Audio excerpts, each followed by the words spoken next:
এক গ্রামে থাকত এক গরিব কৃষক। নাম তার হাসান। সারা বছর সে পরিশ্রম করে এক বস্তা ধান জমাতে পেরেছিল। ধানটা বিক্রি করে ছেলেমেয়েদের জামা, ওষুধ আর পড়ার খরচ চালানোর কথা ছিল। একদিন হাসান ধানের বস্তা মাথায় নিয়ে হাঁটে যাচ্ছিল। পথে সে দেখল একজন বৃদ্ধ লোক কাঁদছে। জিজ্ঞেস করতেই লোকটি বলল, আমার ঘরে 3 দিন ধরে চুলা জ্বলে না, খাবার নেই, ছেলেটাও অসুস্থ। হাসান একটু চুপ করে রইল।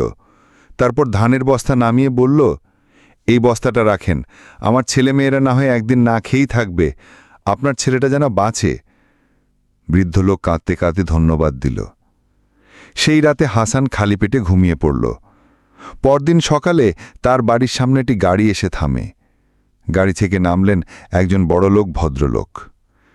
তিনি বললেন, আপনার সাহায্য করা সেই বৃদ্ধ লোক আমার বাবা। আপনি যা করেছেন তা টাকা দিয়ে মাপা যাবে না। আমি আপনার ছেলে মেয়েদের পড়াশোনার সব দায়িত্ব নিচ্ছি এবং আপনাকে একটা ছোট দোকানও করে দিচ্ছি।